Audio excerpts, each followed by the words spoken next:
MLVC. Excuse me, but I'm singing in one key and you're singing in another. Poor is the man whose pleasures depend on the permission of another. Open the door now and suffocate. Just give me a fan. I don't trust any man who hasn't kissed another man. I'm waiting. All right, people, it's time to get your dancing shoes on. You're listening to MLVC. It's all Madonna, all the time. Welcome to the party, bitches. You're listening to MLVC, the Madonna podcast, your place for all things Madonna, Louise, Veronica Ciccone. Today, we are talking about the second show at the O2. We've got John from London, but not originally from London. Scotland. That's right. I knew it was up. I knew it was up there. I was like... Up north. It's chilly up north, as Madonna said during the MDNA in Edinburgh. We had you... When did we have you on the show? Was that the second season? I think we had you like very early in the second season. I think we had you on the show. Yeah, it was right, a minute. You were talking about Madame X. We were talking about the Polaroid. We were talking about Madame X. We were talking all things London Palladium. So that was early 2020. That was before the pandemic. Yeah. Yeah. Okay. So yeah, I think it was second season because we started the podcast in 2019. So, well, welcome back. Sure. Good to be here like I've never been away. Thank you for having me. Thank you for having me. I was teasing everyone on Instagram. You'll see it after you get off this that I was like, we're just waiting on my guest to stop posting on Instagram to join me. I'm like, you're keeping us waiting like Madonna. Priorities. Yeah. Social media first. Hey, I understand. You got to get those pictures up. Yeah, teach what you know, share what you can. So I see you were in Danceteria. I still got the Danceteria band on, and I actually thought that the can you see that? I thought that the M logo. Oh, is it all different M's from all the different eras? Oh, how fun! So I thought you'd like to see that. So that's the music M. I see the MDNA M, I think. Yes, the Rebel Heart. It's the Rebel Heart one. Oh, yeah. Very fun. Oh, that's nice. And I actually thought that would make a really good tattoo, maybe for the wrist. It's the perfect size. So, that's very Madonna of you, getting a wrist tattoo. Yeah. Do you have Madonna tattoos already? I have some Madonna tattoos. Yes. Can you show us any of them, or are they? Sure. Are they just for the evening crowd? Can you see? Yep. That's nice. the Rebel Heart, Heart one, and I have "Let It Will Be" under that because "Let It Will Be" I think is just such a good song and a sentiment as well. It's like, you know, when some of the songs get cut from the show, you just have to let it will be. So let's talk about that. So you were there on an auspicious evening. I think people were anxious to see a full show tonight, considering that we thought maybe because of the delays from the first show that, maybe there will be extra songs. And that was not the case tonight because apparently there was about a half an hour of technical difficulties. I've read that one of the cameras on stage, I'm assuming maybe that camera that swoops in front of her during the opening, Nothing Really Matters. Apparently that was not operational, so they couldn't start the show because obviously if they want everything to be working. So it's not like Madonna can just go on stage to be like, figure it out while I'm dancing. Apparently that's what I read, is that she was delayed from going out because of a technical difficulty, which then of course the O2 has this curfew that they're enforcing. And so they ended at 11 o'clock UK time? It ended at 11 on the button. Yeah. And what happens directly after rain? Does it just, the lights just come on, or how does they let her finish that song and then the lights come on? Well, it was like a close run match between the song and the lighting. Literally, she said, "Thank you, London, good night," disappeared into the trap. And then I could kind of see her clambering out of the trap, still with the full sparkling kind of cool mom goes to Ibiza jumpsuit on that I love so much. And then she literally just said, "Thank you, London, good night." And then the lights came on straight away and the voice came on saying, "Everyone make your way out of the O2." Wow. Because some So people just were saying like last night. So obviously this is my second night. Some people are saying, a lot of people said that they felt that last night's ending was quite abrupt for your typical Madonna show. So tonight it's like, if last night was abrupt, then tonight was. So you were there last night as well. I was there last night, and last night I had block C3. So I was quite far back. But it was really refreshing to be able to watch the whole show and just really drink in all of the details. And obviously it was fascinating to see any little changes between last night and tonight. Obviously last night, one of the remarkable things was that there was quite a lot of space for Madonna to fill. And she kind of, obviously, I'm sure that last night's guest told you, like, she was doing the whole kind of sex for showers chat. And it was very sincere. It was all very non-cynical, and it was all really self-deprecating, and it's just a joy to witness that kind of relaxed, self-deprecating humor in Madonna, I think. And that's something that I've really noticed over the last couple of nights, that she's not brittle in any way. She's really sort of embracing being on the stage and embracing all of her eras. And there was some changes in the way that she talked tonight. When you're a little bit further back, there's no denying some of the finer details get a bit lost on you. For example, I didn't grasp last night that the person sitting next to her at the start of the show that she talks to is her younger self. That just kind of sort of passed me by a bit. I thought it was just like a dancer that she was kind of like kissing to, like, as part of a provocative bit of the show. But when I realized it was a younger self tonight, she went off on a different kind of angle, and she was like, I just want to make everyone aware that, but not make everyone aware, but I want to really reinforce the importance of always keeping touch with your younger self. Never be ashamed of your roots. Always remember that you can always be there. You can always grow into the person that you want to. And I have so much to thank my younger self for. Oh, that's nice. So she changed. Yeah, she's changed quite a lot of the dialogue. And tonight as well, she spat water out onto the crowd right after burning up. So that was a bit of a change as well. She took a big drink of water and then spat it out, I believe, onto the crowd. But with love, obviously, coming from a place of love. People would be clamoring to have that. Like, Madonna spewed water on me. Like, they'll love it. The people be pushing out of the way. So the whole ending was even more abrupt.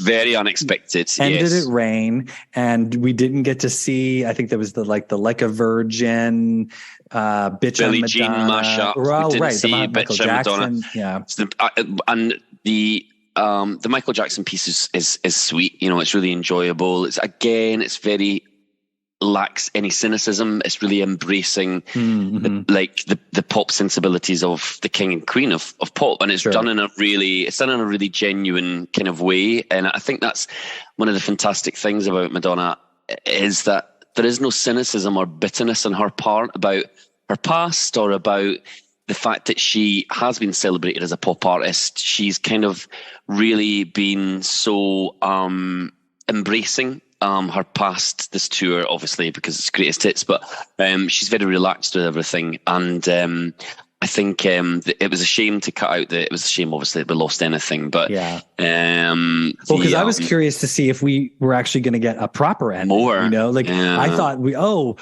finally we'll be able to see if that's actually how she was ending it, or if she was adhering to the curfew, and that sort of backfired. And I'm sure that it's probably, she's got to be annoyed, like she's trying to get the flow of doing the showdown. And for the last two nights, there's been issues, but that's how it's got to be, it's just unfortunate timing that she's opening the show at a venue that has a curfew, yes. If she was doing this in New York, Madison Square Garden, they would just fine her if she was going past, like she'd have to pay overtime for the union workers, but New York wouldn't care. They just, subway runs. It's not like the trains shut down, people would just be cranky that, I have to get up early tomorrow. I think I saw some people spouting off online about how I can't believe she was late. Here we go.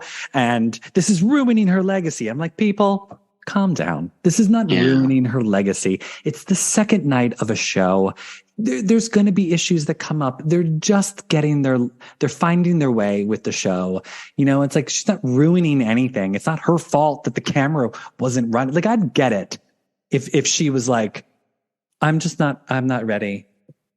But it's like, well, if the camera's not operational, like, I wouldn't want, did we see how high up she was? Like, if it was like, oh, well, that movable box, it's not operational yet. Well, sure, Madonna, you go up 30 feet in the air. And, like, it's just, people are kind of like, it's amazing how quick people are to celebrate her wins, but vilify her if she does anything that sort of irritates somebody, like they feel like they're being disrespected. And like, this isn't personal.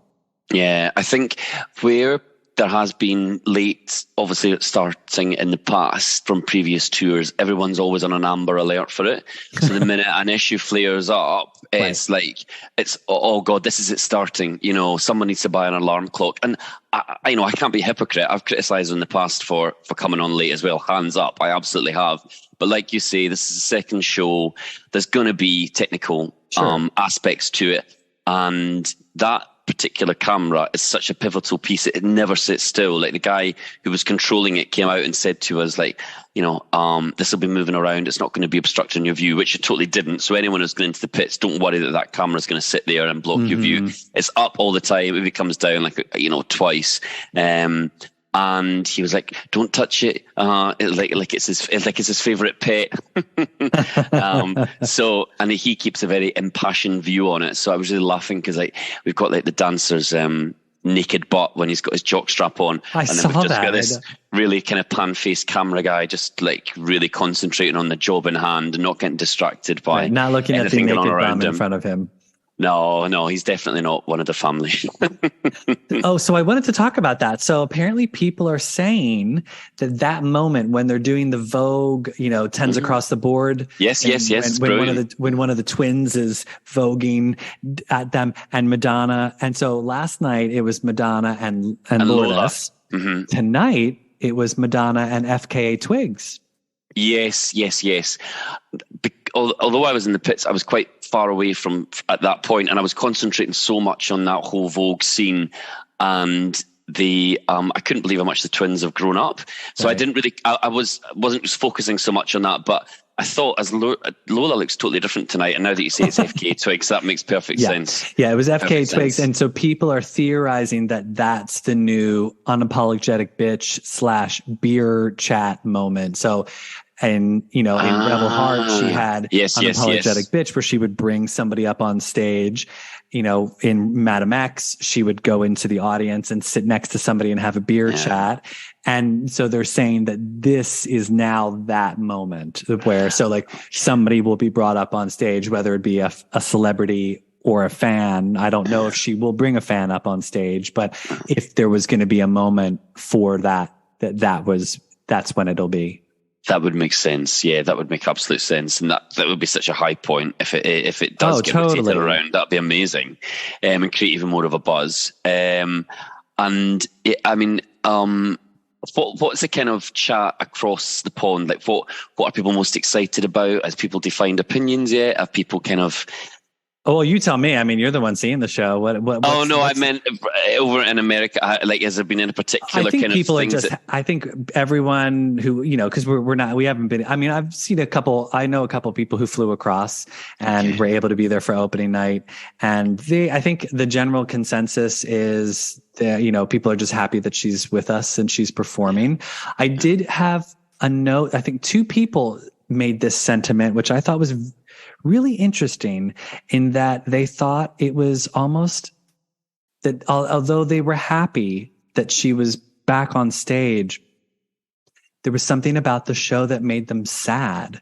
And they were, I think it was like a bittersweet feeling of seeing this show about Madonna covering her life and sort of looking back on her career and knowing where she's at right now, and sort of embracing or confronting a bit of mortality in her and in ourselves. And I thought, wow, I'm like, this is a deep conversation. This is deep. Yeah. To be coming out of a show and be thinking, like, grappling with like Madonna's mortality, your personal mortality. I was like, wow, I don't know if I'm ready to deal with that. I think people are assuming they're going to go to a Madonna show and be like, holiday, and it's just going to be party. And like, they're coming out being like, I can't believe how old we all are. Like, that's so funny. Yeah, it's a really interesting kind of hot take on it, I think, and I definitely valid. For me, I've found, like, when I've been watching, and I was on the lookout for some dark moments, because there's always dark moments, even if you think about Confessions and how upbeat that era and that album was. Obviously, you had Live to Tell, you had some darker moments like Paradise Not For Me, I think. So was Paradise Not For Me on Confessions? Oh, I forget the one with acoustic. It was that so, yes. and Drowned World. She did acoustic. Yeah. Yes, and Drowned World was obviously mind blowing, and Confessions one of the highlights of that show. Yeah, and for me, my impressions were that the upbeat parts are obviously massively enjoyable, and I really could tell that it was Stuart Price, I think, who'd put this together. His musicality completely shines through in it. He has impeccable taste in dance music, whether it's Madonna, whether he's producing for somebody else, or whether for himself. There was none of that kind of, and I'm not saying that Madonna's ever done this in the past herself, but so many mainstream artists use that kind of whole COD kind of Junior Vasquez-esque kind of boom, boom, boom beats for their dance remixes that really, they're not reinventing the song. These, like what I said initially, it's like futuristic and contemporary, but it stays true to the originals. Mm-hmm. And Holiday and Into the Groove aren't changed much. They do a little bit of Into the Hollywood Groove. Yeah. Holiday is just perfect. I mean, you can't change perfection. Why would you want to change that song? It's a total classic of 40 years, as we all know. But to get back to your point about the kind of the poignancy of it, the sad bits were, how can I put this?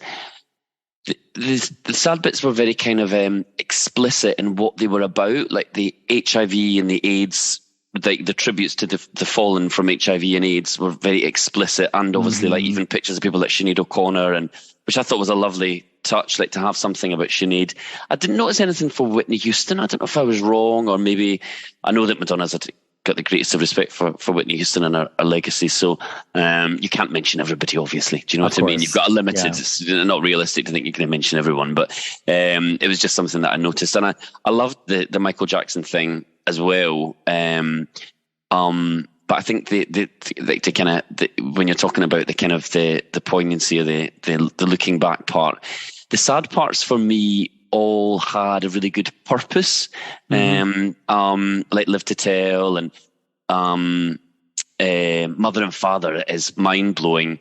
Die Another Day is just I can't describe how amazing it is. To me, like Die Another Day with the pointy hat and stuff. Remember when she went to, was it the Grammys, and she said that David had chosen her outfit, and she wore quite a masculine white shirt, a black tie, and then the kind of... Oh, yeah. It reminds me of that almost. It's almost like, and I mean this in a respectful way, it's almost like a scene from a creepy Netflix series, the way that she dances around, and it's kind of witchy, but it's sexy. It's just mind-blowing. I'm curious to... I would love to know, endlessly love to know what the set list was before she was in the hospital. They were revved to go. I mean, that show was 2 weeks away from opening, and you have to wonder, like, was she planning to do Die Another Day, or did she toss that in after the hospital? Like, I'm curious to know, like, what songs, because the set list is so appropriate to her, and we know she loves to do that. I mean, Confessions with Falling Off the Horse, and yes, absolutely. Like, it was, so much of it was so appropriate for where she was in her life. And I'm like, I can't imagine that it was the same story arc per se of maybe a song here or there. I mean, for the most part, I'm sure. Absolutely, for the most part, I'm sure. And to that point, on the way home, I was kind of wondering, because I was trying to be detached and not kind of obviously clearly I mean, I've loved every single second of the last two nights, but I was trying to think about it from a kind of detached perspective or a more casual fan's perspective, because obviously there's loads of casual fans there as well. Yeah. Having a brilliant time, and I was sat next to a couple of them in the first night, and there's some in the pits. And they did ask, they were like, "Oh, did she not play Material Girl?" I thought she would make more of me Like a Virgin and Material Girl. And I wonder if maybe, and I also thought personally the Confessions album was slightly underrepresented. You've got Hung Up, but Sorry, for example, or Get Together could have been such incredible last tracks. Like Get Together, I mean, it's just, and Stuart Price would have had a field day remixing that, I'm sure. Yeah. But then Ray of Light is so dancey. Ray of Light is so incredible, and Bedtime Stories is trancey. So we can't say that the dance box isn't ticked. She's just doing it in a slightly abstract way. And funnily enough, I've never been personally a huge fan of the song Ray of Light, which I know is a really unpopular opinion. I've always loved that opening melody bit, but I've just found somehow it's just never really gone anywhere on me. I respect it's a brilliant bit of work, it's just not a personal favourite. But had you seen Madonna in the Roxy in 1998 with me? Yes. You would think differently. You would think differently about Ray of Light. Trust me. Yes, I'm sure. I think because it was like this amazing, like it was the first time I heard that song. Yes. You know, and she's doing a 10-minute version of that. And I was like, you'd never heard it. And she's literally 4 feet in front of you and she's grabbing your hand. And it's like, I think, you know, experience obviously affects absolutely how people love a song. We say it all the time. That's why she was up against an insurmountable task with this show is so many people have personal attachments to songs. And it's like, if the one song that they happen to have an attachment to doesn't get sung, they're going to be like crushed. So I get it, you know? Yeah. There's nothing that I was desperate to hear that I didn't hear. I think Crazy for You is a lovely touch. And I think Mother and Father is really the slightly kind of mournful kind of country and western twang that's put on Mother and Father. She loves doing that. Joy. She loves a good country. I mean, I think I heard her in some of the live footage that I saw. She slips into that sort of southern twang voice again. And she does the whole clown thing, and she's like, "I'm not going to hurt you. Stay away from guns, kids." And it's just adorable, so innocent. And again, I just like, if there's one message I think that you take away from it, it's just her kind of joie de vivre, if you like, for life. And there's no cynicism, there's no bitterness in it, there's no sarcasm with the audience, there's not a huge amount of participation. Which could change. Absolutely. We all know that changes as a tour goes on. She's more relaxed. She's got a bit more chat time. She certainly can't chat in London.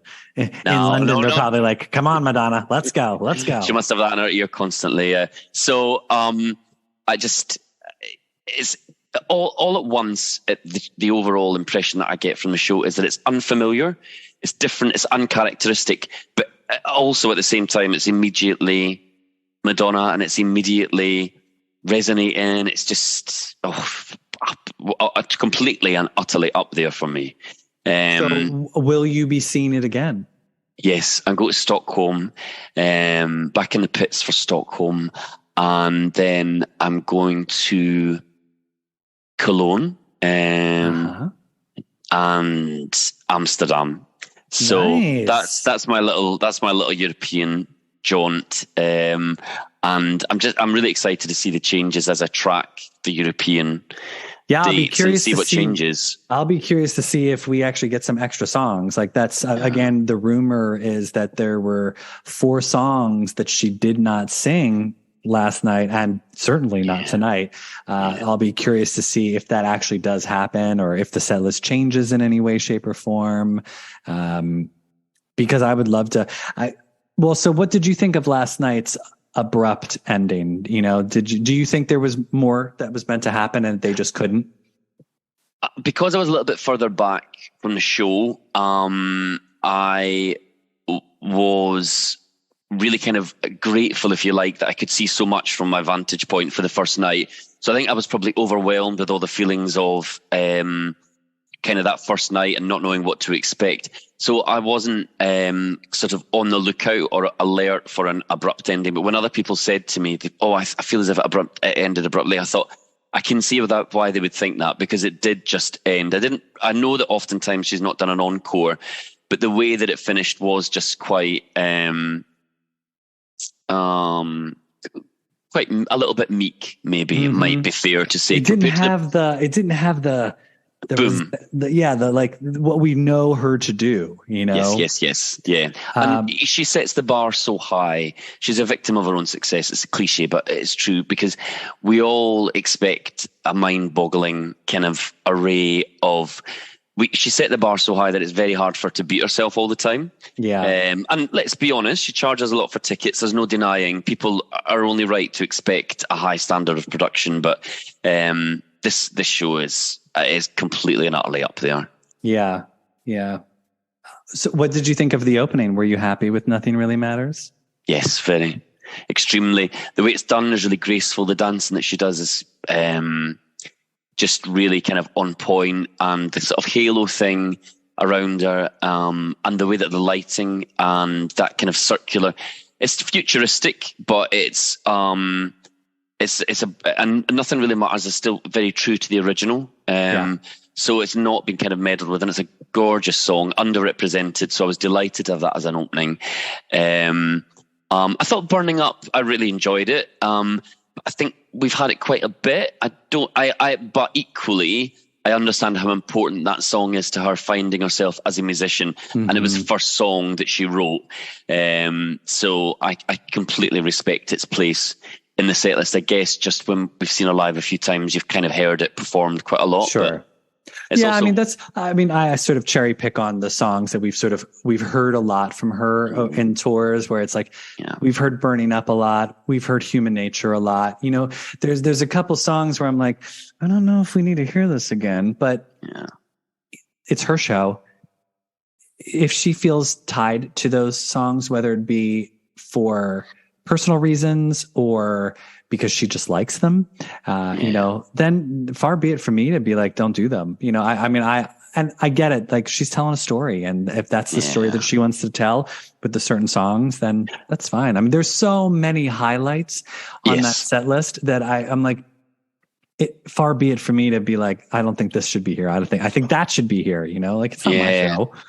To go back to what you were saying, Stefan, like, the experience of a song, like when you hear like You at the Roxy with Ray of Light, we also have to remember that as a sensitive, artistic, intelligent person, when Madonna's in the space that she's writing a song or she's creating a song, if performing it on stage takes her back to that positive place, it's only natural that she's going to want to include that. There's so many kind of overlooked songs from Who's That Girl, like Look of Love, for example, which is a personal favourite of mine. But, you know, perhaps you could speculate and say that may not have been a hugely kind of happy period in her life. So she may not want to go back to, you know, to sing those kind of mournful songs. But, you know, I mean, my kind of, my sad dad taste in music is totally justified with the ballads that we've got. And Live to Tell is just... No, it's gorgeous. It's gorgeous. And again, really true to the original. And the way that she goes back in time and... you know, the Mother and Father again, you know, it's got a kind of ballad edge to it. So it's just, I felt really fulfilled seeing both nights. And obviously, of course, we always want a little bit more, but we still did get 2 hours tonight. So it's not like it was. It's not like you were shortchanged. Like you watched an hour and then people were like, get out. Yeah. We still got 2 hours of it. I think 2 hours of a live show, given the condition that Madonna was in the summer. Right, exactly. You know, I mean, like, look, the woman's had a hip replacement and she was in the hospital with a bacterial infection. It's like the fact that she's up on stage performing multiple numbers in costumes and wigs and up in the air and this, and it's like, just be happy. You know? Like, she looks amazing. She looks amazing. She looks amazing. Her arms remind me of when she was in A League of Their Own. She just looks so cut. I like that they do a little nod to A League of Their Own in that moment. Oh, it's gorgeous. Yes. There's like somebody dressed as a saw that. Yeah, I loved it. And I also like, you know, like going back to what you were saying about, did she perhaps put some things in after her episode this summer? obviously she wears that kind of red slip that you've seen in the photos, and I wondered if that was a nod back to, because remember she would say that she would climb in between her mum and dad, and she would go to sleep with rubbing her mum's nightgown. Oh, yes. And I wondered if maybe, because I think I read somewhere she said it was a red silky nightgown. Oh, it just okay. came to my mind, especially with mother and father being in it. But while she's got that outfit on, Justify My Love is incredible, from the boxing ring, and all the close-ups with Josh Popper as well are just really He looks beautiful in that. Beautiful. Actually, there's a lot of beautiful men happening on stage with her. There is. Thank you, Madonna. Always happy that she always has beautiful people on stage. Yeah, and a lot of them forgot to put a lot of clothes on as well. It's really a shame. Like, it must be really cold in London. But that whole kind of that whole scene where she's got her hair like short, that gorgeous kind of wig, and she's got the red. It reminds me a little bit of like if the Blame It on Rio photo shoot came to life. Yeah, it's that kind of suppressed kind of. So that was a gorgeous photo shoot. Yes. Yeah, and it's almost like that kind of suppressed, almost like a 1950s housewife left alone too much. Yeah, like revisiting the sex book again, and and of course, Bad Girl. I mean, such a high point, and to see Mercy really confident and smiling, and the twins have grown up so much. The twins are like pointing and smiling at everybody in the pits. Well, and David was on stage, I saw as well. Of course, yeah, he handles it very well. He's very calm. He seemed very unflappable. And good to hear. They've grown up with her, you know. Yeah, I mean, they're around show. I'm sure they've been performing, you know, on stage even when we're not seeing them, you know, constantly. So good for them. Yeah. Did you? Let me ask you. Did you buy any merch? I did actually, and I thought you may want to see it. So I sure, bring it out. I love looking at some good merch. So I love this T-shirt. It looks good on you. Yeah, I like it. This takes me back to watching the Virgin tour, because when Gambler is played, they have a close-up of all the T-shirts, I'm sure you remember, and you know, somebody's wearing this T-shirt. So as soon as I saw it, I wanted it. The white T-shirts are really nice, I would say. A personal opinion, they look a bit, to me, they look a little bit kind of like vintage wash. The white is not a brilliant white. So it's just personal choice if you like that, or if you want like it looks a little worn already. Yeah, they're a bit pre-worn looking, yeah. So for a friend, I bought the makeup compact thing. It's a mirror. Nice. You don't have to open it. So have you seen? Yeah. No, it's okay. She will totally get it. I'll show you. Look, I know some Madonna fans are very particular about opening their boxes. So no. So it says Celebration Tour. And then it's just a mirror on either side. Nice. I didn't really know. It's interesting how much they're using the Blonde Ambition Madonna symbol. Yeah, there's loads of that. It's weird that they're doing that. Like, I guess they don't have and I mean, there's no real M for this, right? I mean, it's the Celebration logo is kind of, they're not really utilizing it as much. No. And like you said, there's not really definitive logo as such for this tour.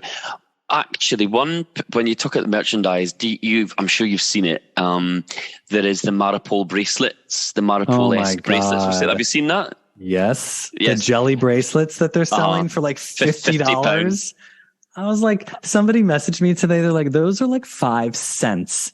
Yeah. In like when you buy them like in bulk retail, it's like they're like 5 cents. Like you could go and get them for like $6 on Amazon right now. This is true. And I'm like, so clearly just like the markup is insane. Are people buying those? Some people are, yeah. Some people are. I mean, I think the nicest thing about it is a little Polaroid of Maripol and Madonna together. I also love, it reminds me that the montage that they do of everything that Madonna's achieved so far. I really love it. It's really comprehensive. It's really deep. I would have loved if maybe Maripol and like Erica Bell, for example, had like even a little excerpt or a little couple of minutes on that, but you can't include everyone. We've got to remember there's like so many years. And this is the other thing that I think is a good purchase. There's 500 of them. It's a limited edition. They're numbered, right? The 500. Yeah. And I don't know if there's going to be any left by the time the tour gets to the US. But they may have something as a maybe they might have something substitute. new. Yeah. Exactly. But look, I'm going to show you this quickly because you get. Oh, nice. That's a personal favorite of mine. The George Love that Holtz picture. photo shoot. Yeah, it's gorgeous. Oh, fun. So there's a bunch. Yeah. And Oh, I love that. the shoot. erotic. Oh my Yes. God, it's so good. It's such. I remember when that shoot came out in Rolling Stone. I did not like it because I was like, "What is she doing? Why is she doing this?" And now I just love it. I'm like, it's so ballsy and different, and not like it's so not pretty and very vaudeville. Also, you know, like very vaudeville. Yes. that's. I mean, I was a kid when that came out, and so like I wasn't able to appreciate the homage. You know, but Yes, like that's what I love is like seeing that she's, you know, a tip of the hat to that era of, you know, like the 20s and 30s. It's kind of fun. I think that's one of the amazing things about Madonna. She's never scared to acknowledge who's influenced her. She never keeps it a secret.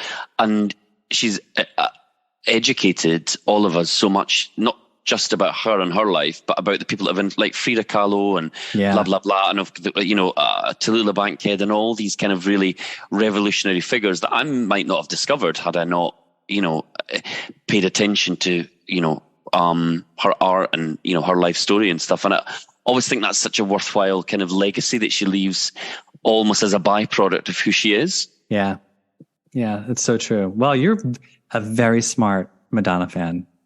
Oh, I don't know about that. Very eloquent. People would disagree with you about that. Considering that it's late in the night over there. It's you're speaking very eloquently. So thank you for imparting your wisdom tonight. I know that you have to get to bed and come down off your celebration high. I'll let you go back to posting on Instagram in just a second. But we did not get to this the last time you were on the show, so we're getting to it now. Yes, I was praying you would remember, but I didn't want to ask you. It's time for a little segment we like to call the lightning round. So as you know, so fulfilling. These answers are meant to be quick, off the top of your head, wherever you're at in your Madonna journey today. Don't think too quick. Favorite Madonna song? I was thinking about this yesterday, and I don't think too. The Look of Love. The Look of Love. Nice. Favorite Madonna album? True Blue. Okay. Favorite Madonna music video?